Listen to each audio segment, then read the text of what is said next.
बहुत बहुत स्वागत है आपका। Thank you very much for coming to the session. तो आज की प्रैक्टिस हम शुरू करते हैं। देखिए, आज के सेशन में करेंगे हम कुछ डेली यूज के सेंटेंसेस की प्रैक्टिस। देखिए, if you want to speak English fluently and naturally the way native English speakers do, इस सेशन को आप पूरा देखिए। देखिए, आपको इंग्लिश ऑलरेडी आती है, that is why you understand everything that you here in English.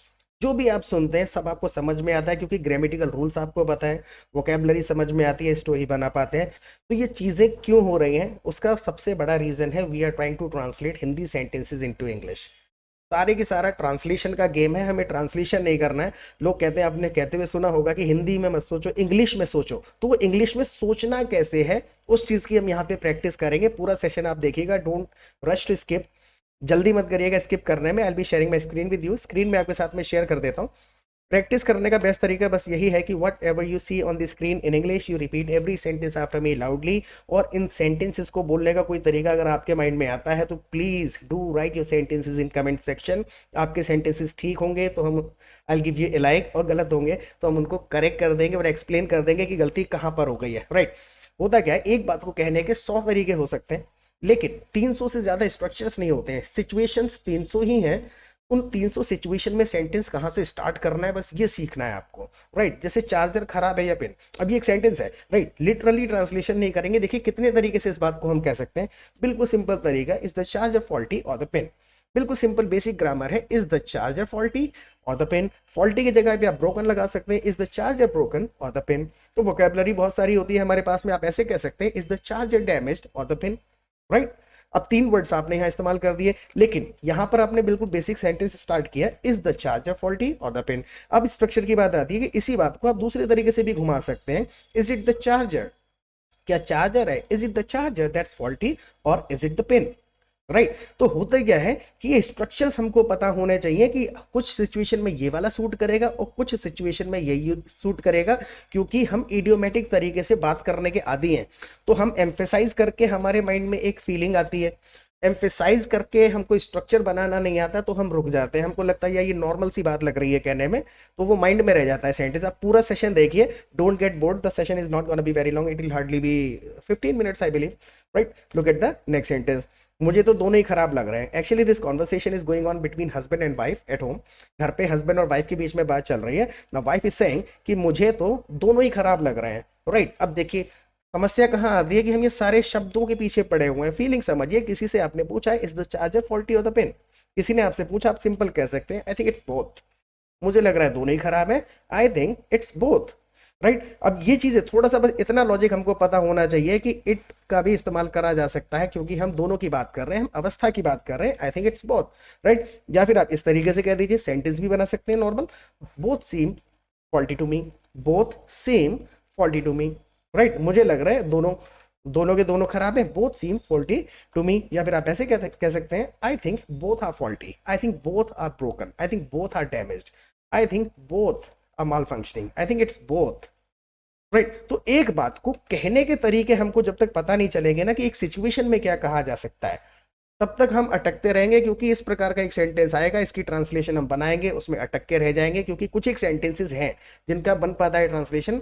Otherwise 90% of the English is spoken its own way which has no connection with Hindi, जिसका हिंदी से कोई कनेक्शन नहीं है, अपने तरीके से बोली जाती है। Look at the next sentence. मैं दुकान के 2 चक्कर लगा चुका, मैं दुकान के 2 चक्कर लगा चुका। एक्चुअल में मैं चार्जर लेके आया था और 2 बार मैं जा चुका, और दोनों बार वो बदल के मुझे दे देता है। तो मैं दुकान के 2 चक्कर लगा चुका, इस चक्कर में ही नहीं पड़ना है बिल्कुल भी कि मैं 2 बार गया था, आई रिटर्न फ्रॉम द शॉप, नहीं, कुछ भी नहीं। लॉजिक आप याद करिएगा, आपको पता चलेगा कि आपको आता था पहले से। देखिए, I have been to the store twice now, I have been to the store twice now. कहीं भी मैं गया हूँ, हो कि आया हूँ, तो I have been to Delhi, I have been to Mumbai, या I have been to Taj Mahal. Right. याद आया स्ट्रक्चर। तो मैं क्या कहने की अवस्था को समझ के बोलना है। मैं क्या कहना चाह रहा था कि I been to the store twice now. अब नाव लगा दिया आपने कि अब मैं 2 बार होके आ गया। तो ये नाव का क्या यहाँ पर पर्पस है, ये सारी चीजें समझ में आएंगी when you will listen to the English. English को सुनना बहुत जरूरी है। तो I went to the store twice now, मैं 2 बार होके आ गया दुकान पर, अब मेरा दिमाग खराब हो रहा है। अब देखिए इस प्रकार का ये एक एक्सप्रेशन है, अब मेरा दिमाग खराब हो रहा है। देखिए कितने तरीके से कहा जा सकता है इस सिचुएशन को। देखिए कहा तो बहुत तरीके से कहा जा सकता है, लेकिन हम इसमें 4-5 तरीके देखते हैं। It is stressing me up now, it is stressing me up now. अब मेरे को टेंशन हो रही है। समस्या क्या है? ना ही हिंदी की इंग्लिश निकालनी है, ना इंग्लिश की हिंदी निकालनी है। सिचुएशन समझिए। I have been to the store twice now and it is stressing me up now. अब मुझे टेंशन हो रही है because I have been to the store twice now. 2 बार होके आ गया मैं। आप दूसरे तरीके से कह दीजिए, it's on my nerves now. It's on my nerves now, इसका भी मतलब ये एक इडियम है। It's on my nerves now, अब मेरा पारा चढ़ रहा है, right. It's getting on my nerves now, getting लगा सकते हैं या नॉर्मल कह सकते हैं इसी वाले फ्रेज को आप। It's on my nerves now, it's getting on my nerves now, या फिर it's stressing me up now, right. Look eight, आप इसकी जगह और भी आप यूज करना चाहे तो आप ऐसे कह सकते हैं, I can't help this now. I can't help this now, इसका मतलब भी वही है कि situation is out of your control, you can't help this any more. अब मैं इसमें और कुछ नहीं कर सकता या मैं हैंडल नहीं कर पा रहा हूँ, right. Look at the next sentence, हर बार मुझे बेवकूफ बना देता है। Every time I go to his store, जितनी बार भी उसकी दुकान पे जाता हूँ, हर बार मुझे बेवकूफ बना देता है। हर बार मुझे बेवकूफ बना देता है, बिल्कुल simple, every time he fools me. Every time I go to his store he fools me, हर बार मुझे वो बेवकूफ बना देता है। अब देखिए इसी सेंटेंस को दूसरे तरीके से बनाने की कोशिश करिए। Every time he makes fool out of me, ये भी एक तरीका है इसी चीज को कहने का। एक लिटरल ग्रामर के हिसाब से बेसिक इंग्लिश भी हमने स्कूल में ही पढ़ी है। एवरी टाइम ही बिफूल्स मी, एवरी टाइम, या एवरी टाइम ही बिफूल्स मी। ही बिफूल्स मी जो है अब कॉमनली स्टैंडर्ड इंग्लिश में यूज होता नहीं है, लेकिन अगर आप बोल देंगे it is still not grammatically incorrect. Incorrect तो फिर भी नहीं है, राइट। तो कितने तरीके से कह सकते हैं? Every time he fools me, every time I go to his shop he fools me, every time I go to his shop he makes fool out of me, every time I go to his shop he befools me, right. So एक बात को कहने के कई तरीके हैं। अब देखो इसको सीखने का तरीका क्या है कि अब आधा सेशन आपने देखा, अब आपने समझ लिया। अब आपको करना क्या है कि ये जो सेंटेंसेस हैं, पहले इस अवस्था को समझिए, समझ के इस चीज को बोलने की कोशिश करिए, आप बोल पाएंगे। इस वर्ड ऑर्डर को बिल्कुल भूल जाइए कि ये क्या, किसके बाद कौन सा शब्द है। इसमें छोटी सी व्यवस्था है, हर बार मुझे अपनी दुकान पे मोबाइल इसी चार्जर से चार्ज करके दिखा देता है। जितनी बार जाता हूँ हर बार मेरे सामने मोबाइल चार्ज करता है और चार्ज करके दिखा देता है कि लो जी ठीक हो गया।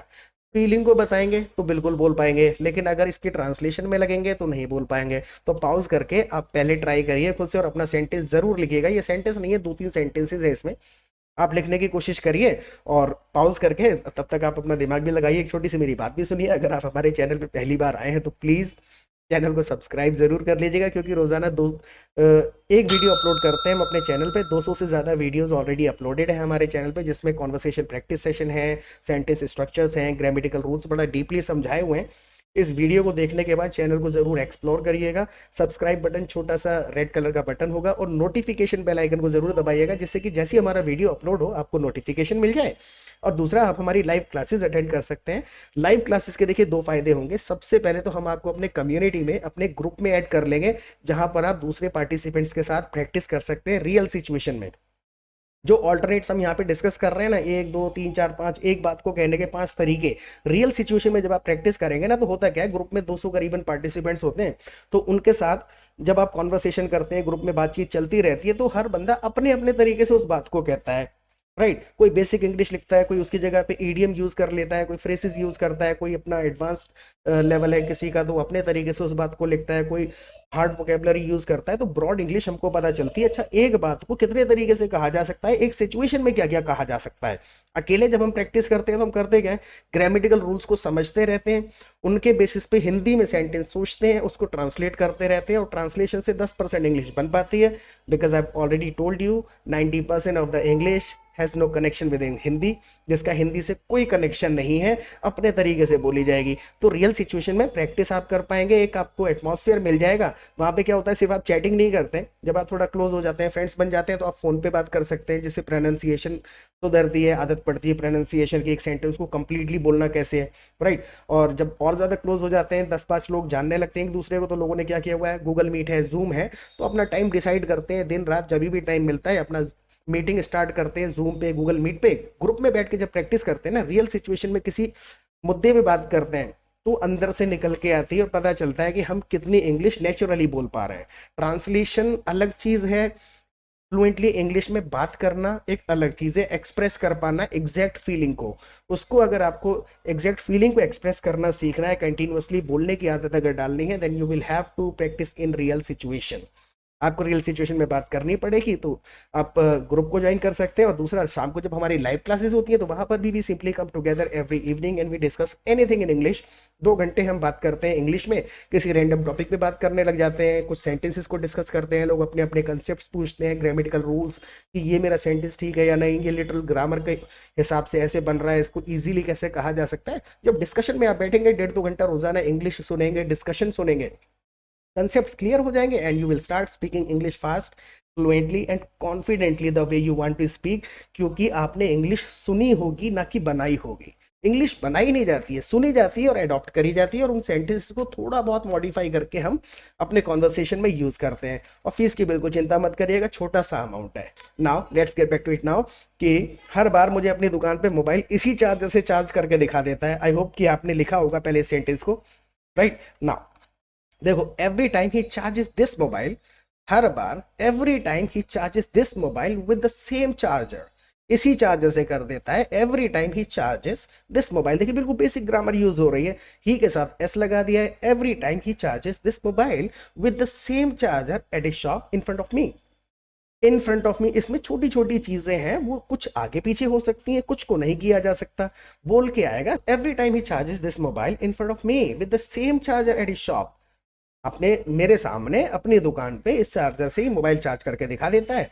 और उसके बाद क्या होता है, और घर आके ये खराब हो जाता है, और घर आके ये खराब हो जाता है। तो इस तरीके से, इस लहजे में कहने की जरूरत ही क्या है कि घर आके ये खराब हो जाता है, बिल्कुल सिंपल कह देंगे and when I return home it doesn't work, जब मैं घर आता हूँ when I return home it doesn't work, बिल्कुल सिंपल तरीके से। तो एक बात को इंग्लिश में इस बात को कैसे कहा जाता है, right. When I return home it doesn't work, आप ऐसे कह सकते हैं when I get back home it doesn't work, when I get back home it doesn't work, जब मैं घर वापस आ जाता हूँ इट डजंट वर्क, काम नहीं करता, राइट। ये खराब हो जाता है, इट गेट्स डैमेज्ड अगेन, वो लिटरल घुमा के कहने की जरूरत नहीं है, इट डजंट वर्क, काम ही नहीं करता। अब हिंदी नहीं मिलाएंगे उसकी ना, जितने का चार्जर नहीं है उससे ज्यादा का तो मेरा पेट्रोल लग गया।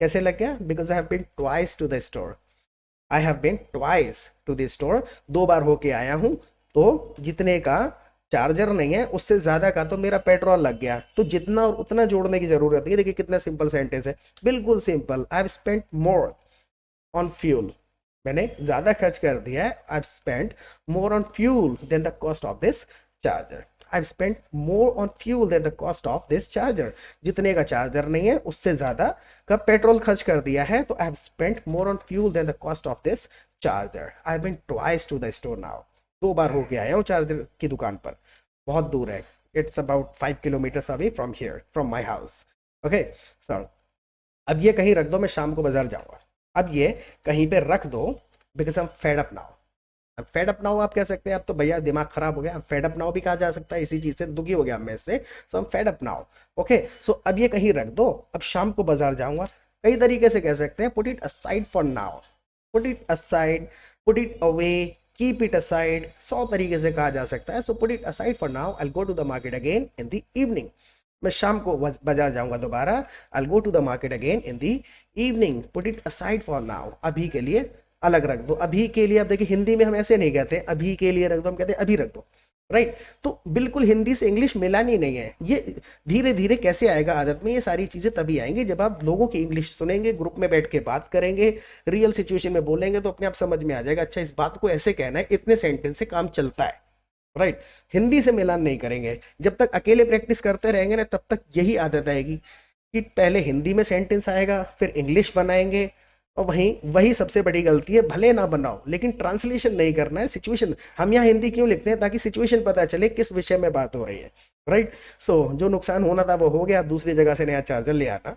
नाउ वाइफ इज सेइंग कि जो नुकसान होना था वो हो गया, अब दूसरी जगह से चार्जर ले आना। अब देखिए जो नुकसान होना था वो हो गया, क्या जरूरत है ये बताने की, सिचुएशन को समझिए आप कि जो होना था वो हो गया, राइट। तो बिल्कुल सिंपल, देखो कितने ईजी शब्दों में कह सकते हैं, forget about it now, forget about it now, forget about the loss now, right? What had to happen has happened भी आप कह सकते हैं, what was bound to happen has happened कह सकते हैं, right? तो वो आपके ऊपर डिपेंड करता है कि किस तरीके से कहना चाहे, forget about it now, forget about the loss now, right? जो होना था, and get a new charger from elsewhere, forget about it now and get a new charger from elsewhere. कहीं दूसरी जगह से ले आना, आप elsewhere की जगह आप somewhere else भी कह सकते हैं. So forget about it now, get a new charger from somewhere else. Elsewhere, somewhere else. और बहुत सारी चीजें ऐसी हैं, मैक्सिमम चीजें ऐसी हैं जो इंटरचेंजेबली यूज होती हैं, हर बंदा अपने तरीके से कह सकता है, right. So forget about it now, get a new charger from somewhere else in the evening. शाम को कहीं से दूसरी जगह से ले आना. Now look at the next sentence. Sir भारी भारी लग रहा है. सर भारी भारी लग रहा है. अब इसी फीलिंग को बताना है. देखिए अगर नहीं आ रहा है, बिल्कुल लिटरल नहीं आ रहा है, तो वो धीरे धीरे इंप्रूवमेंट होगा ना. आप ऐसे कह सकते हैं आई हैव ए हेडेक, कह दिया आपने. जब आप आई हैव ए हेडेक के साथ बिल्कुल कंफर्टेबल हो जाएंगे, याद हो जाएगा, उसके बाद इन्हेंसमेंट की बारी आती है. हम सोचते क्या है कि पहले सीख लूँ, एक दिन अचानक से उठ के बोलना शुरू कर दूंगा. तो it doesn't happen over the night. रातों रात नहीं होगा. You will have to get into the habit of speaking English sentences fast and fluently. आपको धीरे धीरे आदत में डालना पड़ेगा, अचानक से नहीं होगा. Look at the next sentence. हाँ सर भारी भारी लग रहा है. Feeling a bit weighed down. I'm feeling a bit weighed down. अपने आप में एक फ्रेज है. weighed down का मतलब होता है जब हमारा सर मतलब एक तरीके से मौसम की वजह से, थकान की वजह से भारी भारी, आंखें भारी हो रही हैं. सो I'm feeling a bit weighed down. थोड़ा सा भारी भारी सा मुझको लग रहा है. आप टेंशन ले रहे हो. वाइफ इज सेइंग आप टेंशन ले रहे हो. देखो बिल्कुल सिंपल तरीके से कह दो, you are taking stress. You are taking stress. आप टेंशन ले रहे हो. Now look at the next sentence. कभी कभी छोटी छोटी चीजें बड़ी टेंशन दे देती हैं. कभी कभी छोटी छोटी चीजें बड़ी टेंशन दे देती हैं. ये इडियोमेटिक तरीके से हम बोलते हैं. लिटरल ट्रांसलेशन करेंगे तो अटक सकते हैं, लेकिन आई बिलीव कि यहाँ तक आप पहुंचे हैं तो अब आप इसको बिल्कुल अपने सब शब्दों में पहले बोलने की कोशिश करिए. मुझे पता भी चल जाएगा कि आपने यहाँ तक देखा या नहीं देखा. आप लिखिए अपने तरीके से. देखिए बिल्कुल सिंपल तरीका है. दो बातें आपको कहनी है. समटाइम्स, समटाइम्स की जगह आप एट टाइम्स भी कह सकते हैं. At times small things cause big tensions. At times small things cause big tensions. Cause यहाँ पे लगा देंगे, कारण बन जाती हैं. तो ये कॉज का यूसेज कैसे समझ में आएगा, जब आप 4-5 सेंटेंसेस में सुन लेंगे. आप इस चीज को दूसरे तरीके से कह के देखिए. Sometimes small things turn into big tensions. Sometimes small things turn into big tensions. आपने ऐसे कह दिया, ये भी ग्रामेटिकली करेक्ट है और कॉमनली कहा जाता है. आप ऐसे कह सकते हैं. Sometimes small things stress you more.